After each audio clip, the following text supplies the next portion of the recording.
sama Allah. Udah nggak peduli lagi dia sama hidupnya. Allah mau niat itu sesuai dengan perbuatan kita, dekat sama Allah. Gitu. Makanya orang-orang yang tauhid itu meninggalnya senyum. Dikasih saya hidup miskin, mau menderita, yang penting saya pengen. Iya, tergantung kitanya kan. Allah sudah kasih kita ekonomi, Allah sudah berikan saya kelebihan. Kenapa ini nggak saya sedekahkan? Itu berarti kita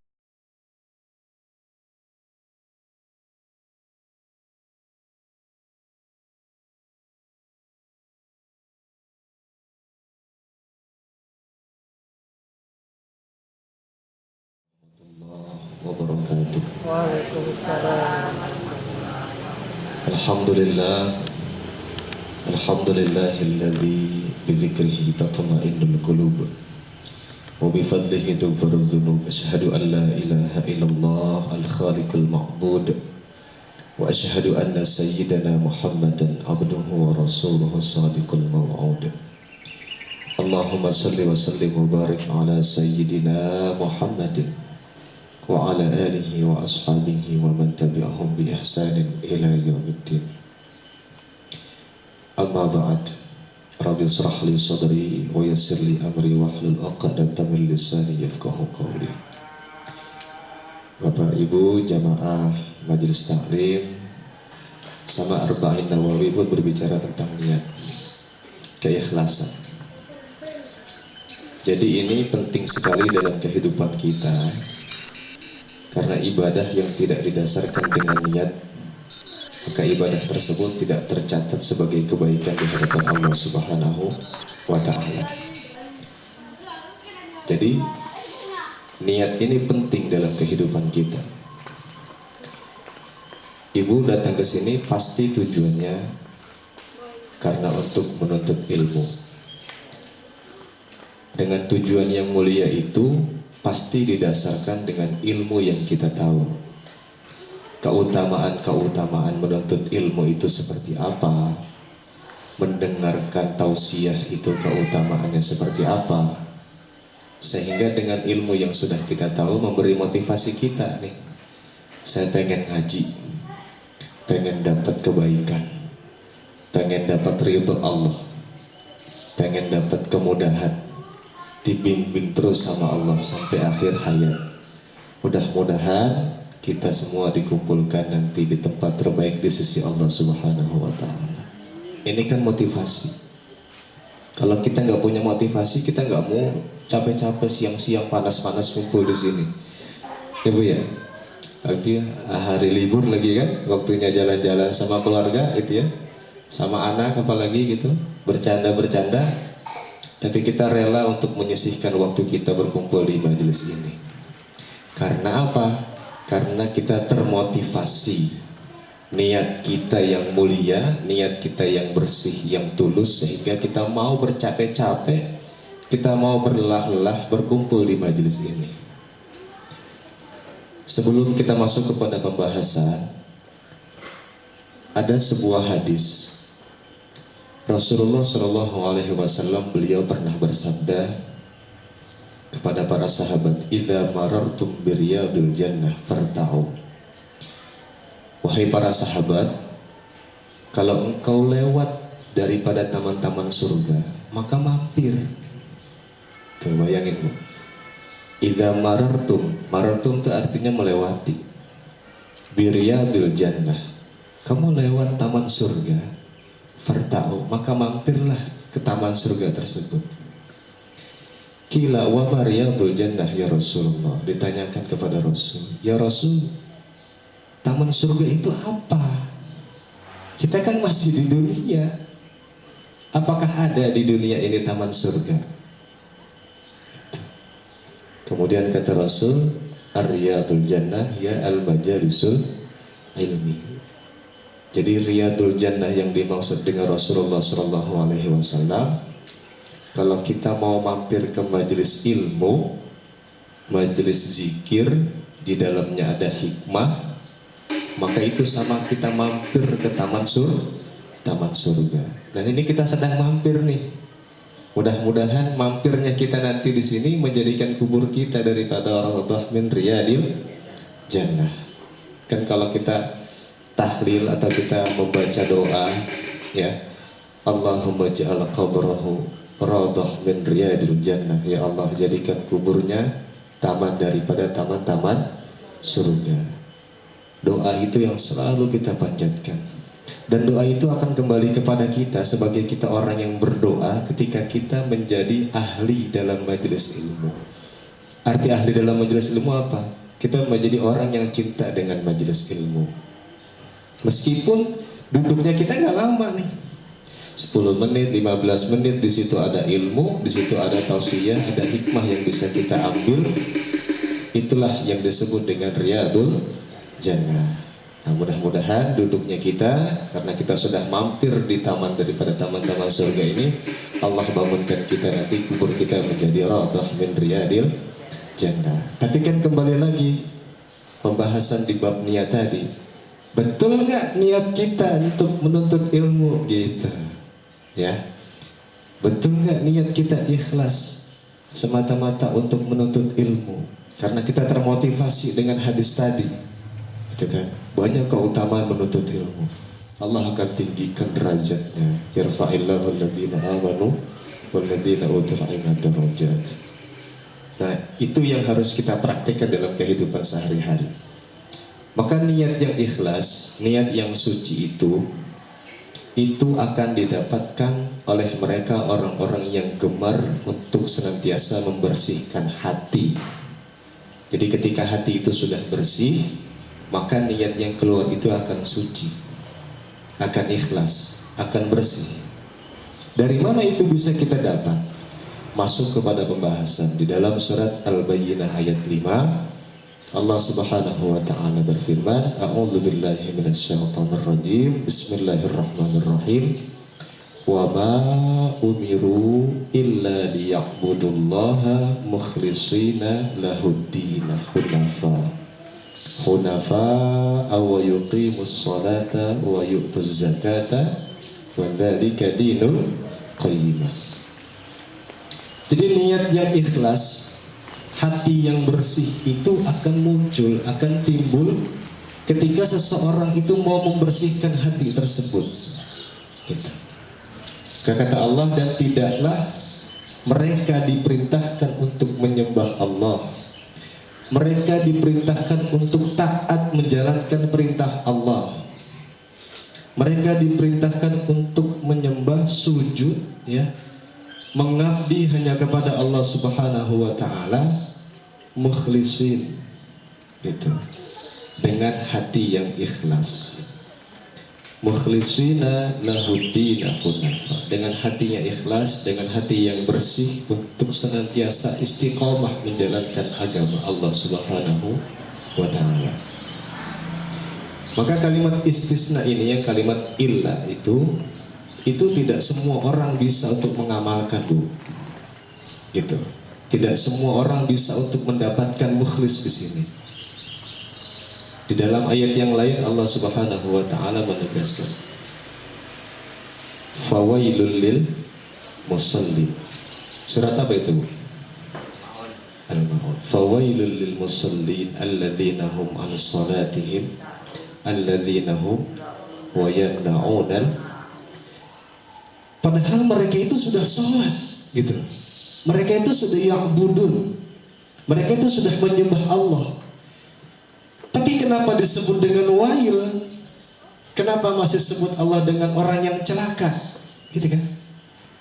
Atau yang sholat aja masih disebut dengan orang yang celaka. Maka kalimatnya lil musalli, kecelakaan bagi orang-orang yang sholat. Maka di situ kalimatnya ada kalimat istisna sebenarnya. Siapa orang-orang yang celaka? Enggak semua orang yang sholat itu celaka. Alladzina hum an salatihim sahun. Mereka orang-orang yang lalai dalam salatnya. Arti orang yang lalai dalam salatnya apa? Salatnya itu hanya sekedar gerakan saja, tapi hatinya tidak hadir semata-mata untuk menyembah Allah. Alladzina hum yura'un. Nah, yura'un ini kan permainannya ada di hati, ya Bu ya. Saya juga nggak bisa melihat ibu saat ini sedang ria atau tidak, nggak bisa. Kenapa? Karena sifat ria itu tidak bisa terlihat oleh mata kita. Yang tahu riya atau tidaknya itu hati manusia kepada Allah Subhanahu wa taala. Yura'un, maka disebut orang-orang yang salat itu akan celaka ketika mereka salatnya dalam keadaan yura'un.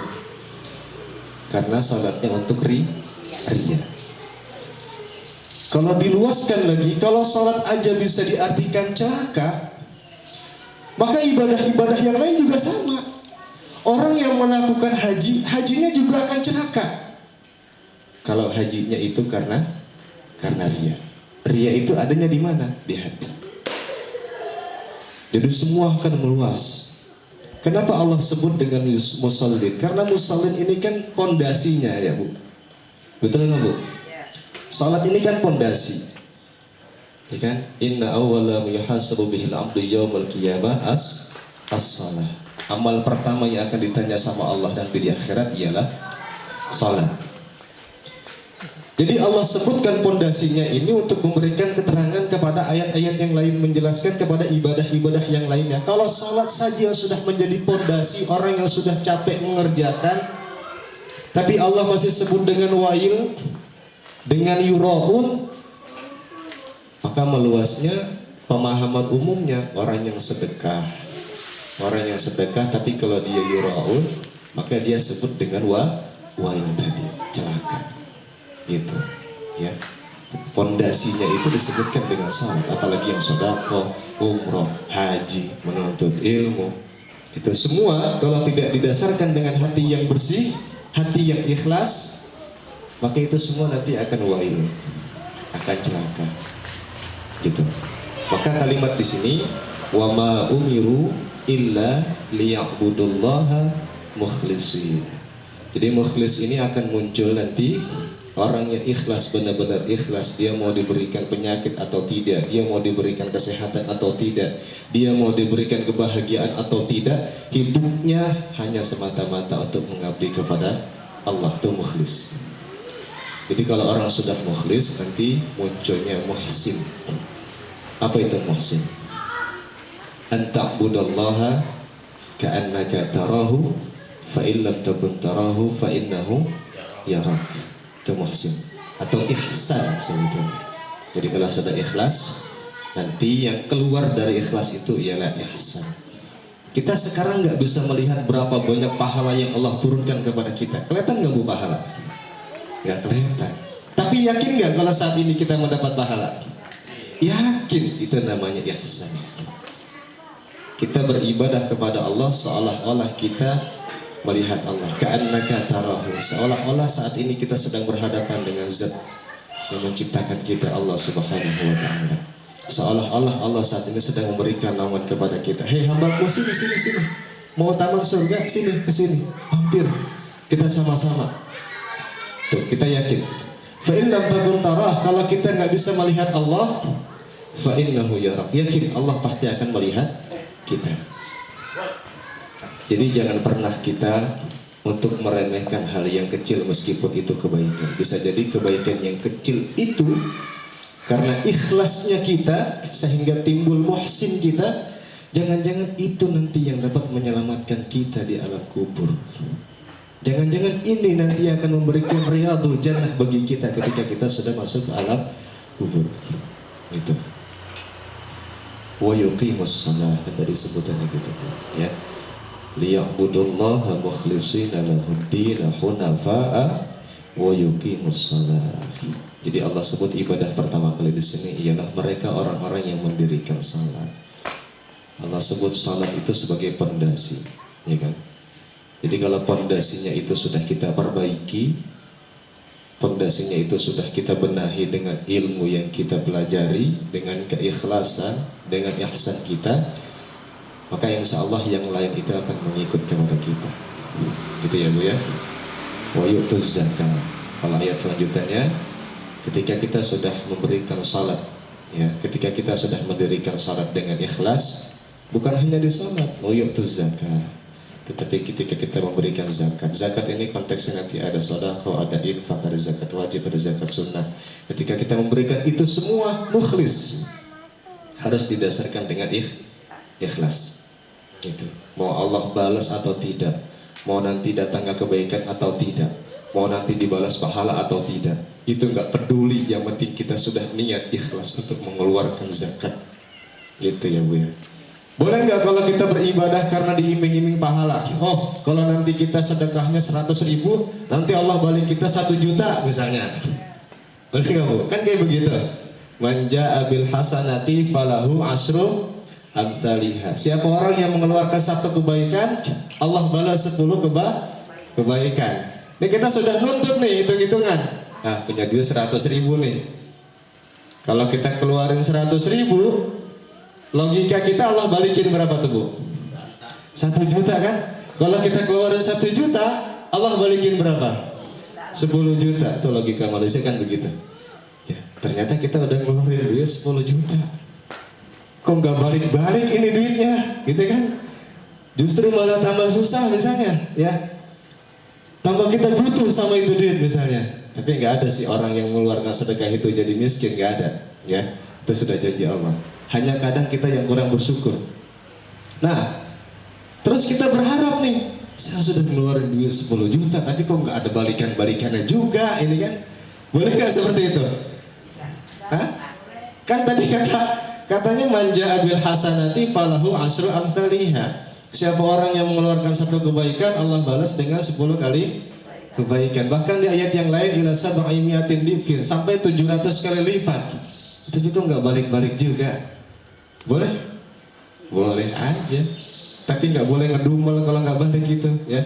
Besok agak bakal gue sedekah lagi, nggak balik lagi duitnya soalnya. Ya nggak boleh kayak gitu. Itu kan buat motivasi buat kita. Targhib buat tarhib sebutannya nanti ya.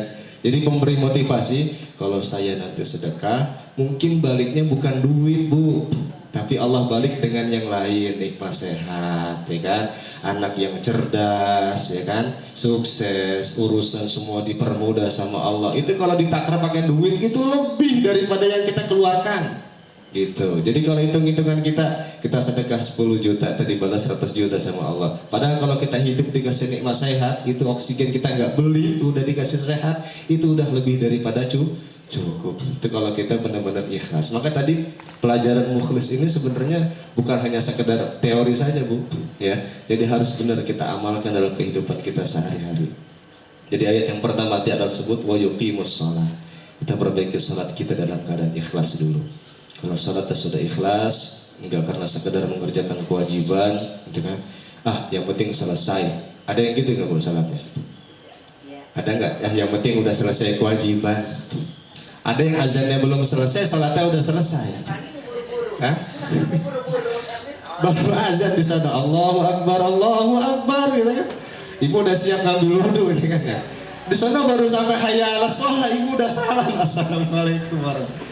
Azan itu pertanda sudah masuk waktu. Mau yang paling sana duluan azan, mau yang paling sana terakhir, ya nggak apa-apa. Yang penting azan itu sudah masuk waktu. Sama seperti ketika kita berpuasa, ya kan? Ibu biasa buka puasa itu dengerin azan dari televisi apa dari masjid rumah? Dua-duanya. Dua-duanya. Tapi biasanya di TV lebih cepat kan? Iya. Soalnya yang di rumah, yang di masjid itu makan dulu, dia buka dulu ya kan, ngeteh dulu lama ini ya kan. Akhirnya kita ngambil yang di televisi kan. Dia udah Allahu Akbar. Itu ibu nungguin selesai azan, apa pas sudah Allahu Akbar langsung minum? Iya. Betul. Jadi kalau sudah azan kalimat Allahu Akbar itu berarti sudah masuk waktu. Artinya puasa itu sudah selesai dan ibu sudah boleh membatalkan. Nah tadi kembali kepada sholat. Ibu di sana Allahu Akbar, posisi udah siap pengen sholat. Baru di sana hayya 'alas shalah, assalamualaikum warahmatullahi. Assalamualaikum warahmatullahi. Boleh nggak kayak kita? Boleh, nggak apa-apa. Iya. Tapi kan kita kadang-kadang nggak wajib dulu, sunah dulu. Betul, ya. Boleh berarti ya. Iya. Tapi yang sunnah itu harus sudah masuk waktu. Kan sunnahnya sunnah qobliyah. Jadi kalau sunnah qobliyah belum masuk waktu, belum namanya sunnah qobliyah ya. Jadi pas sudah azan, kita sholat 2 rakaat dulu qobliyah selesai, baru kita sholat yang fardunya. Nah, jadi semua itu kembali lagi nanti kepada pembahasan niat. Gitu ya Bu ya. Jadi niat ini siapa sih yang tahu? Hati kita kan. Yang merasakan siapa? Kita juga. Dan yang merasakan ibadah kita diterima atau tidak siapa? Kita juga. Karena kata ulama besar Imam Hasan Al-Basri gini, inna min alamati qabulil hasanah al-hasanatu ba'daha.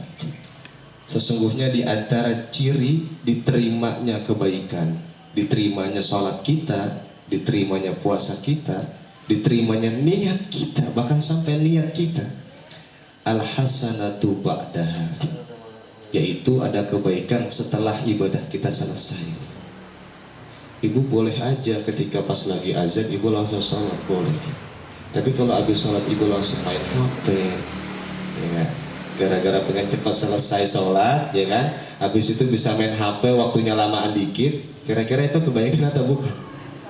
Nah, jadi kan bisa bertanya buat kita, sholat yang kita lakukan kira-kira nanti akan menjadi amal ibadah atau enggak, kan gitu. Jangan sampai kita udah capek sholat di dunia, tapi ternyata tidak tercatat di sisi Allah. Makanya tadi kata Imam Hasan Al-Basri, al-hasanatu ba'daha, salat kita kalau sudah selesai itu harus ada kebaikan setelahnya. Apa? Ya zikir dulu, ya doa, ya tadarus Al-Quran. Jadi waktunya lebih lama sambil menunggu waktu isya. Boleh nggak main HP?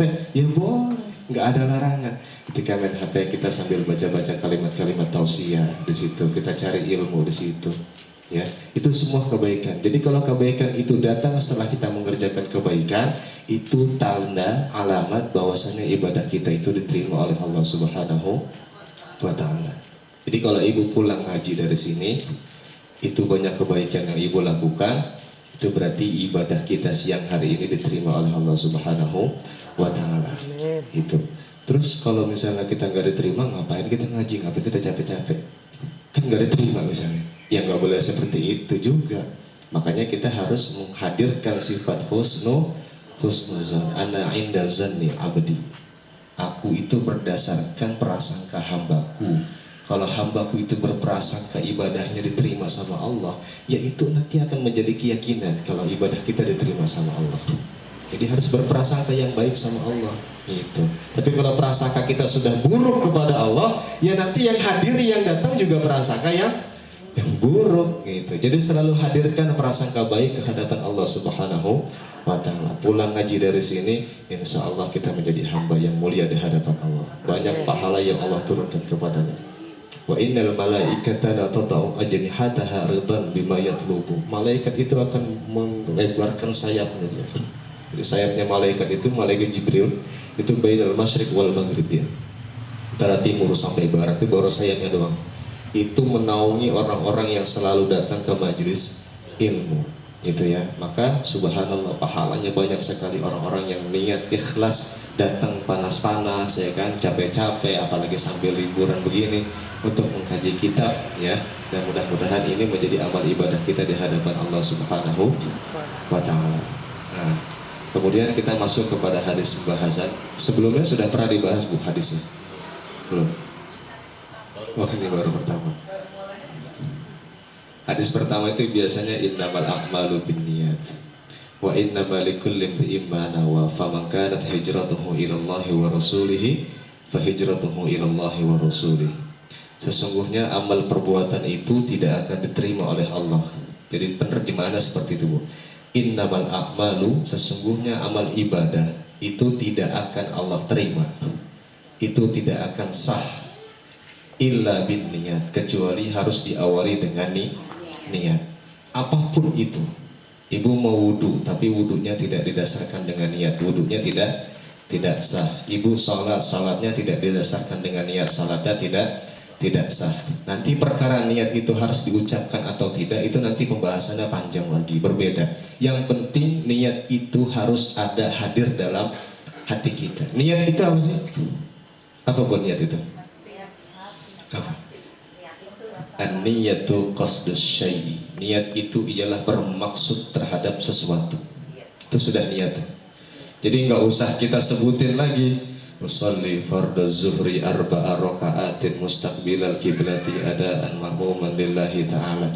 Kalau ibu sudah, saya mau niat nih, usolli fardhu zuhri dalam hati kan? Nah itu sudah disebut dengan niat. Itu.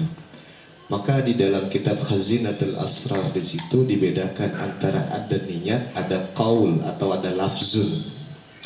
Niat itu tidak terucap.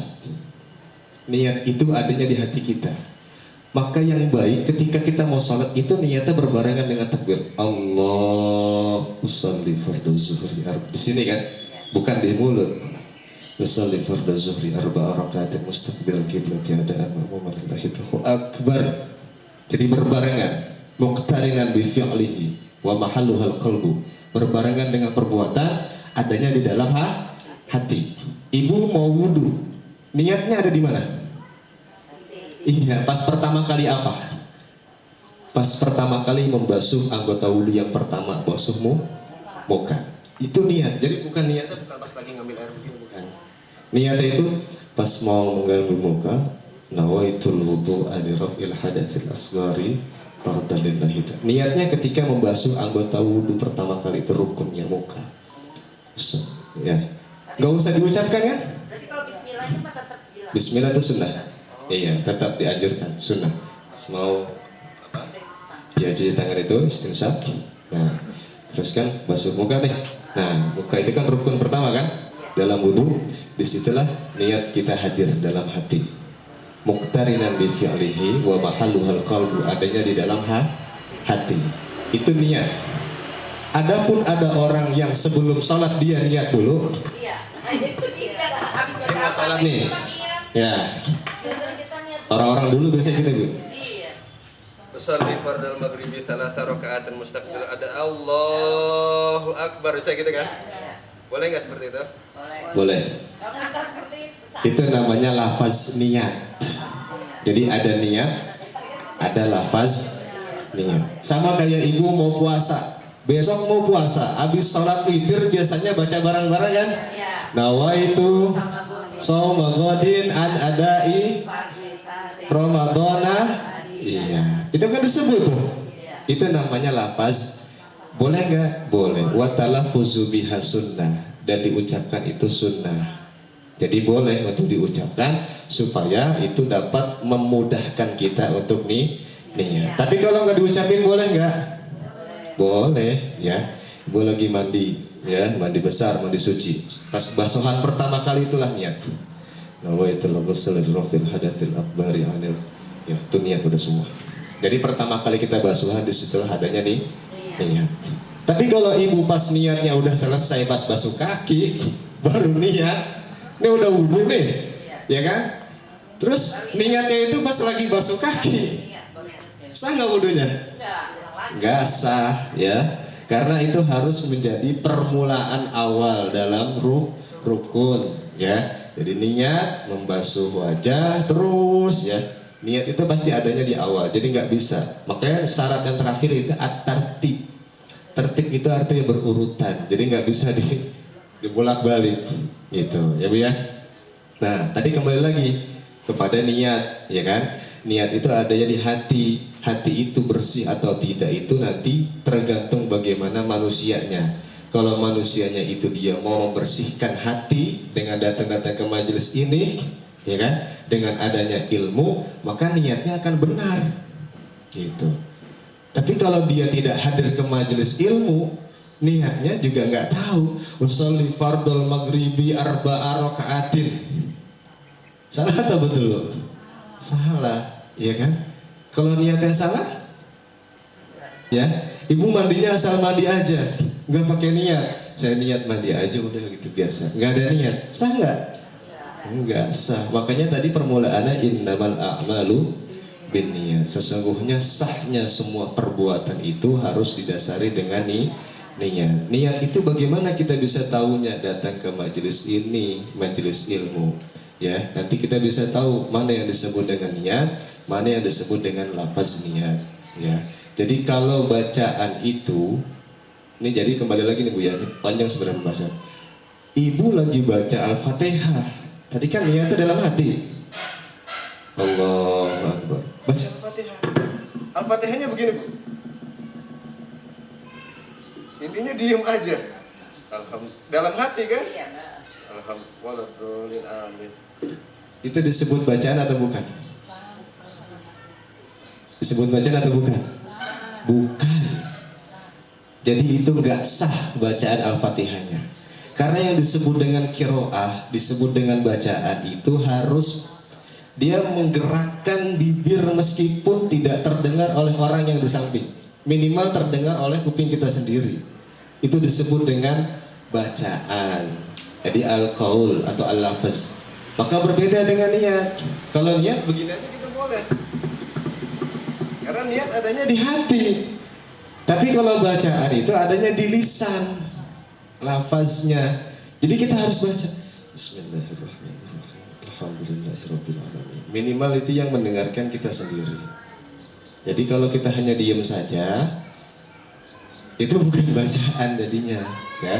Ini ada dalam kitab Khazinatul Asrar, dibahas di situ terperinci, ya, mana niat, mana bacaan, mana lafaz niat, gitu kan. Terus sampai ibu lupa niat misalnya, ya, ketika beribadah lupa niatnya. Bagaimana? Apakah dilanjut atau tidak? Tidak, harus diulang, tetap dilanjut. Tapi pas lagi bangun lagi harus diperbaharui nih niat, gitu ya. Jadi niat ini penting dalam kehidupan kita sehari-hari karena dia yang mendasarkan pondasi dalam kita beribadah. Innamal a'malu binniyat. Nah, kalau hadis selanjutnya wa innamal likulli imri'in ma nawa, dan seandainya seseorang itu berniat terhadap apa yang dia mau niatkan. Faman kanat hijratuhu ilallahi wa rasulih, dia hijrah misalnya, saya pengen pindah ke kota ini, saya niatnya karena untuk menjauhkan maksiat misalnya. Di kampung dia ini banyak orang-orang yang berbuat maksiat misalnya. Dia pindah, fa hijratuhu ilallahi wa rasulih. Maka niatnya dia pindah hijrah itu akan dicatat sebagai ibadah di hadapan Allah. Ya, ibu tinggal di daerah itu banyak maksiat misalnya. Ada perjudian, ya kan, kemaksiatan merajalela. Saya pengen pindah dari sini, niat saya karena Allah, supaya keluarga saya selamat dari maksiat, dari dosa. Niatnya karena Allah, fa hijratuhu ilallahi wa rasulih. Maka ketika kita pindah ke kampung yang lain, di situ banyak orang ahli ibadah, banyak ahli salat, maka niat kita akan tercatat sebagai kebaikan di hadapan Allah Subhanahu wa ta'ala. Nah, wa man kanat hijratuhu lidunya yusibuha. Tapi sebaliknya kalau niatnya itu hijrahnya karena untuk perkara dunia, ya, dunia yang pengen dicapai. Di sini saya hidupnya agak susah nih. Kalau di sana banyak ekonominya lebih mudah, lebih lancar misalnya. Tujuannya hanya untuk mengejar dunia saja misalnya, untuk perekonomian. Itu kan dunia juga kan? Dunia. Tapi tidak diniatkan buat supaya nanti saya kalau punya duit bisa banyak sedekahnya, supaya nanti kalau saya punya duit bisa bangun masjid. Nggak ada begitunya, nggak ada. Cuma pengen supaya kalau di sana saya bisa jadi orang kaya, gitu kan? Niatnya gitu doang. Supaya kalau saya kerja di sana bisa punya mobil, gitu kan? Banyak orang kan kayak gitu, ya. Pengen pindah tempat kerja, di sana gajinya gedean dikit misalnya. Biar apa? Biar nanti bisa beli mobil misalnya. Kalau di sini mah gajinya kecil, apaan? Baca Quran mulu tiap hari, ya kan? Misalnya. Contoh. Terus dia pindah ke tempat yang lain, tapi tujuannya kayak begitu. Fa hijratuhu ilaih. Ya karena memang niatnya seperti itu, ya dia akan mendapatkan apa yang dia niatkan saja. Gitu. Terbatas. Kan namanya dunia itu kan terbatas. Tidak tembus sampai ke akhirat, ke langit gitu. Tapi kalau dia tambah lagi niatnya, nanti saya punya duit, saya pengen sedekah. Kalau nanti saya punya rumah, saya akan bangun di situ yayasan yatim piatu. Tambahin lagi, maka dunianya dapat, akhiratnya juga dapat. Itu niat. Maka niat ini penting, pondasi bagi kita, ya. Itu harus yakin. Apanya? Itu harus yakin kita. Iya, harus yakin. Meskipun keuangan kita pas-pasan. Betul. Harus yakin. Iya, harus yakin. Kenapa kita harus yakin sama Allah? Karena Allah sendiri yang berjanji. Wa may yatawakkal 'alallahi fahuwa hasbuh. Barang siapa yang bertawakal kepada Allah, fahuwa hasbuh. Allah akan cukupkan. Beda Bu, cukup sama lebih itu beda, ya kan? Kadang kita sesuai dengan keinginan kita, bukan kebutuhan kita. Kalau keinginan tuh banyak Bu pengennya, ya kan? Namanya keinginan. Tapi yang butuh sebenarnya cuma satu kan? Ibu pengen punya motornya satu ya, bisa berangkat doang ke sana kemari. Tapi kalau keinginan, pengen punya motornya 5 misalnya, pengen punya yang bagus, itu namanya keinginan, gitu. Padahal Allah sudah hasbuh, Allah sudah cukupkan buat kita. Kita nggak merasa kekurangan, yakin. Itu janji Allah kan?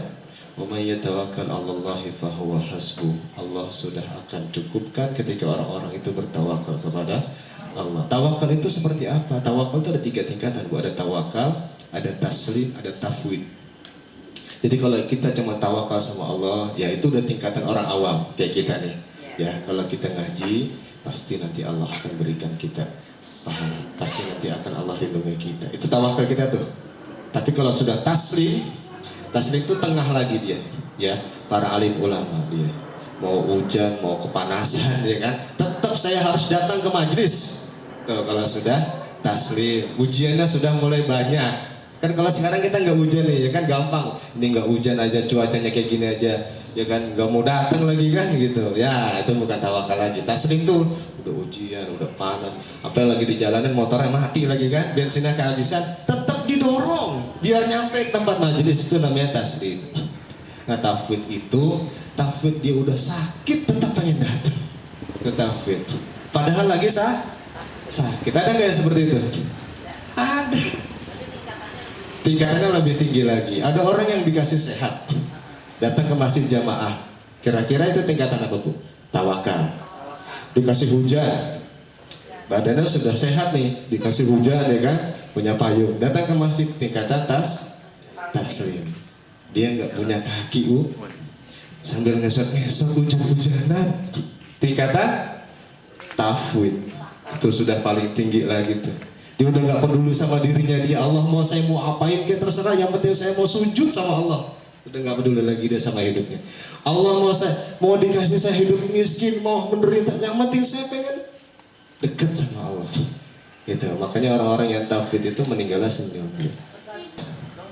Niat itu sesuai dengan perbuatan kita. Ketika ibu sudah dicukupkan ekonominya, nanti akan dilihat ibu ketika sudah cukup, ibu datang ke majelis atau tidak. Ibu kalau sudah dikasih cukup, ibu sedekah atau tidak. Ibu kalau sudah dikasih cukup nih, duit itu didapatkan dari yang halal atau yang tidak. Itu semua akan dilihat dari perbuatan kita. Iya, tergantung kitanya kan. Allah sudah kasih kita ekonomi yang cukup nih. Ya kalau kita cuma begitu-begitu aja nggak ada perbaikan, ya berarti memang dunia yang kita dapatkan. Tapi kalau kita, ya Allah, selama ini saya lupa, Allah sudah berikan saya kelebihan, kenapa ini nggak saya sedekahkan? Itu berarti kita sudah merubah, tanpa sadar kita sudah merubah niat kita. Itu nanti yang akan dicatat di sisi Allah Subhanahu wa Ta'ala. Jadi Ibu, hikmah daripada pertemuan kita ini, ya, karena ini bab pertama tentang niat, ya, niat ini menjadi awal semuanya diterima ibadah kita atau tidak, menjadi pondasi bagi kita. Maka bagaimana cara niat itu nanti hadir dengan sesuatu yang baik, itu harus kita latih dengan perbuatan kita. Jadi pertama itu kan harus kita paksa. Ibu yang jarang buat bangun sholat malam, berat banget biasanya. Itu yang pertama kali ibu lakukan apa? Dipaksa nyalain alarm, ya kan? Sampai berkali-kali. Pokoknya saya pengen sholat tahajud. Kalau jam 3 nggak bisa, ya udah jam 4 deh. Kalau jam 4 nggak bisa, sampai sebelum subuh azan itu masih ada waktu buat sholat tahajud. Kan berusaha nih, namanya dipaksa kan. Nanti kalau sudah dipaksa, nanti harus terpaksa, sudah mulai terbiasa, nanti timbulnya akan menjadi terbiasa gitu. Nanti bahkan sampai tingkat tafwid itu orang yang nggak sholat tahajud dia malah justru malah menyesal.